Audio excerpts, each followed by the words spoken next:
हिंदी प्रतियोगिता के YouTube channel में आपका स्वागत है। आज हम आपके लिए लेकर आए हैं हिंदी साहित्य के 20 मोस्ट इम्पॉर्टेंट क्वेश्चंस जो आपके आने वाले एग्जाम के लिए बहुत ही इम्पॉर्टेंट है। तो वीडियो को ध्यान से देखें और एंड तक बने रहें। पहला प्रश्न है, दिवास दिवसावसान का समय, मेघमय आसमान से उतर रही वह संध्या, सुंदरी परी सी धीरे धीरे धीरे। प्रस्तुत पंक्तियों के रचनाकार हैं। तो ये पंक्तियां सूर्यकांत त्रिपाठी निराला जी की कविता है संध्या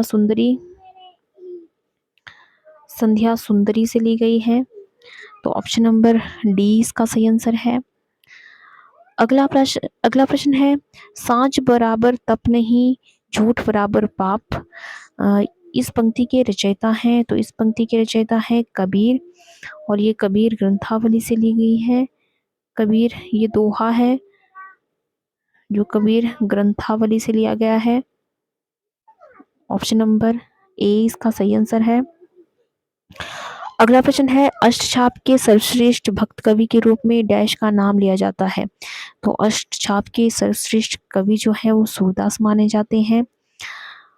और सूरदास अष्टछाप के जो है में जो है 8 कवि थे। 4 जो हैं वो बल्लभाचार्य के शिष्य थे, और बाकी 4 जो हैं उनके पुत्र विठलनाथ जी के शिष्य थे। ये भी याद रखें। अगला प्रश्न है, रामचरितमानस की भाषा है। तो रामचरितमानस की भाषा है अवधी। ऑप्शन नंबर डी इसका सही आंसर है। और रामचरितमानस जो है पूरे देश में जो है सबसे बड़े काव्यों में से है, जो एक माना जाता है। और सबसे बड़े ग्रंथों में जो है इसका नाम जो है उच्चकोटि में लिया जाता है। और ये तुलसीदास द्वारा लिखित है, जिसमें कुल 7 कांड है। बहुत बार जो है मैं आपको बता चुकी हूँ। अगला प्रश्न है, भूषण किस रस के कवि थे। तो भूषण जो है वो वीर रस के कवि थे, और इनकी जो रचनाएं हैं शिवराज भूषण, शिवा बापजी, छत्रसाल, दशक जो है ये सभी वीर रस से ओतप्रोत हैं। अगला प्रश्न है, हिंदी का आदि कवि किसे माना जाता है। तो हिंदी का आदि कवि जो है वो स्वयंभू को माना जाता है। और स्वयंभू जी की जो है वो 3 रचनाएं उपलब्ध हैं, जिसमें पौंचरियो, रिठमेणीचर्यो और स्वयंभू छंदस जो है, ये 3 रचनाएं जो है उनकी उपलब्ध हैं। अगला प्रश्न है, रामचरितमानस के कितने कांड है। बहुत बार जो है पढ़ चुके हैं। इसमें 7 कांड है। अगला प्रश्न है, निम्नलिखित में से कौन सा एक व्यंग्य लेखक है। तो व्यंग्य लेखक की श्रेणी में जो आते हैं वह है हरिशंकर परसाई, और इनकी बहुत सारी व्यंग्यात्मक रचनाएं हैं, जैसे प्रेमचंद के फटे जूते, शिकायत मुझे भी, विकलांग श्रद्धा का दौर, भूत के पांव पीछे। ये सभी इनकी कुछ रचनाएं हैं, व्यंग्यपूर्ण रचनाएं हैं। अगला प्रश्न है, आपका बंटी रचना के प्रधान समस्या को उजागर करने वाले विकल्प को चुनिए। तो ये एक आपका बंटी जो है वो तलाक से जुड़ी बाल समस्या है। और आपका बंटी जो है वो मन्नू भंडारी की रचना है। और मन्नू भंडारी की अगर अन्य रचनाओं की बात की जाए तो एक कहानी ये भी महाभोज जो है इनका काफी प्रसिद्ध रचना है, ये भी याद रखें। अगला प्रश्न है, हिंदी पत्रिका कादम्बनी के संपादक कौन थे। तो हिंदी पत्रिका कादम्बनी के संपादक थे राजेंद्र अवस्थी, और कादम्बनी के अलावा जो है उन्होंने नवभारत, सारिका, नंदन, साप्ताहिक हिंदुस्तान,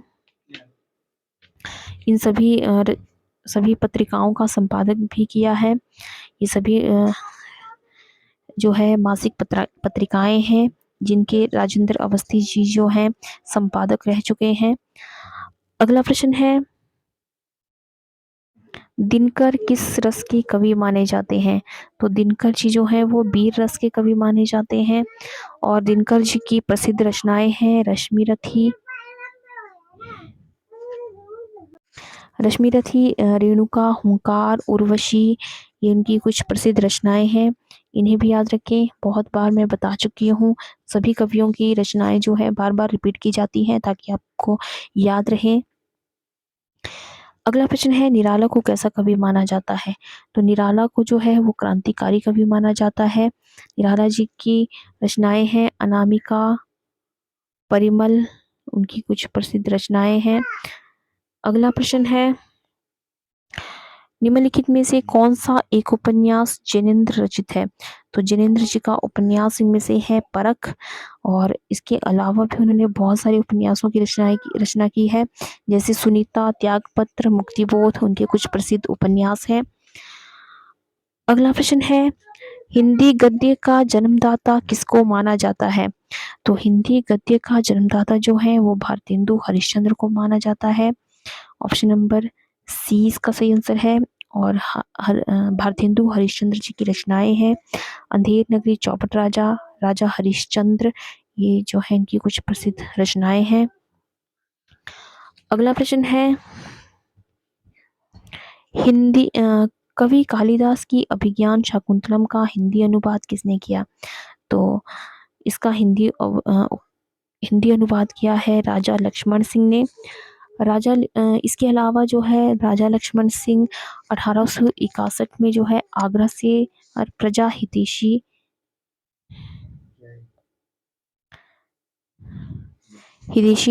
नामक एक पत्र भी निकालते थे, तो ये भी याद रखें।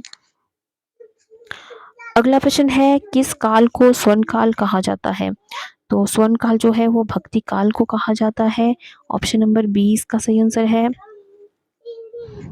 अगला प्रश्न है, सूरदास के गुरु कौन थे? तो सूरदास के गुरु थे रामानंद। ऑप्शन नंबर ए इसका सही आंसर है। अगला प्रश्न है, कामायनी किस प्रकार का ग्रंथ है? तो कामायनी एक महाकाव्य है, जयशंकर प्रसाद द्वारा लिखा गया है। अगला प्रश्न है, गागर में सागर भरने का कार्य किस कवि ने किया है? तो गागर में सागर भरने का कार्य जो है वो बिहारी ने किया है। बिहारी ने जो है एक ही रचना की है, बिहारी सतसई, जिसमें कुल 719 दोहे थे, और ये काफ़ी प्रसिद्ध हुई है, और इसी से जो है उन्हें कहा गया है कि बिहारी ने जो है गागर में सागर भरने का कार्य किया है। अगला प्रश्न है, महाभोज रचना की प्रधान समस्या को उजागर करने वाले विकल्प को चुनिए। तो महाभोज एक राजनीतिक समस्या पर लिखा गया एक नाटक है, और महाभोज की रचना जो है वो मन्नू भंडारी ने की है।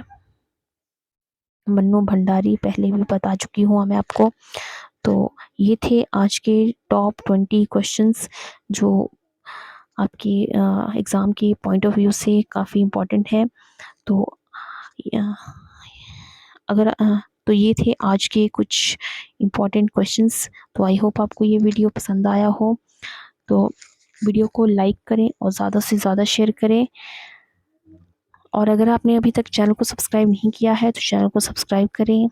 तो आज की वीडियो में बस इतना ही, मिलते हैं एक नई वीडियो में कुछ नए प्रश्नों के साथ। तब तक के लिए जय हिंद, जय भारत।